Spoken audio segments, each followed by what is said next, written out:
Now to what you need to know about donating clothes. And Ginger, you investigated You know this. I'm obsessed with this. So yes, we clear out of closets and we donate clothes we don't wear anymore because we have the best of intentions. But I tracked down exactly what happens when those clothes that you give away go somewhere. Check it out. In the scramble of the spring clean, you might be haunted by piles of clothing that you then put in that bag. And then that bag is often kind of blindly donated at a donation site or a bin like this.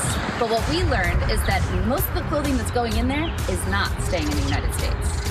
What donation centers can't sell or give away, they smash together into 1,000-pound bales and sell it per pound or per kilo to exporters, sorters, and then they will ship it to various places around the world, normally in the global south.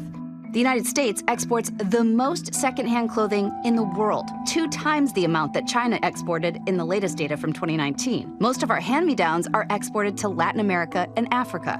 The research that was coming out of Ghana was that 40% of that clothing wasn't sold, and so it ended up, being just waste. That waste is infamously showing up in landfills from Kenya to Chile.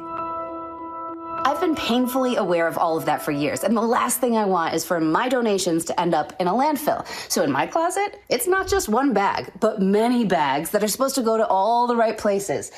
The spot that says, we'll take your holy clothes that are damaged, the one for unmentionables, the one for sneakers, the tech, bag after bag after bag. I just want one place to send it all. And that is when my phone read my mind and gave me Trashy. Trashy is a company that says, we'll take it all. The shoes, underwear, stained t-shirts, just pay $20 for this bag, and they claim it will get to the right place. I packed up my bag and went to El Paso to see the process. And so we'll open your bag. Okay, great. Yep. So she's gonna put the Towel in the linens. Shoes in the shoes. And so when we talk about sorting and grading, that really is the process for figuring out what's in your bag, what has value, where it can go, what can be reused, what can be recycled.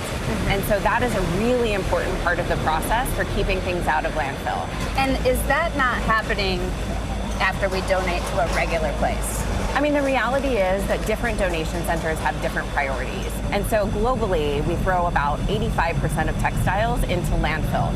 Is there a way to guarantee that my towel doesn't end up in a landfill?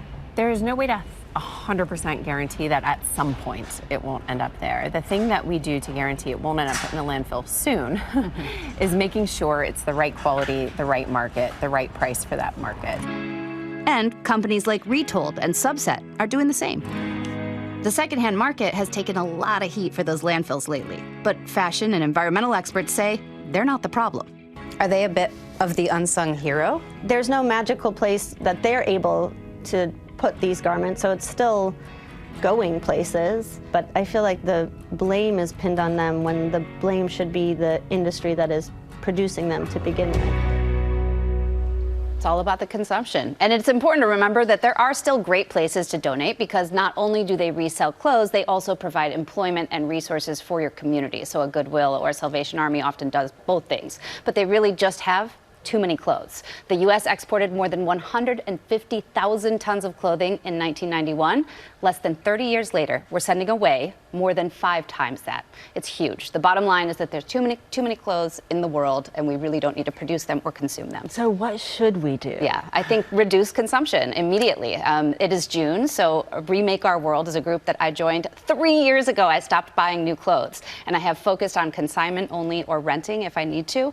And I think just kind of re-evaluating how you look at consumption, because a lot of it, we've been manipulated to think that we need new something, but it's a really important stop in your consumption habit. Yeah, thank you, Ginger, for the good reminder.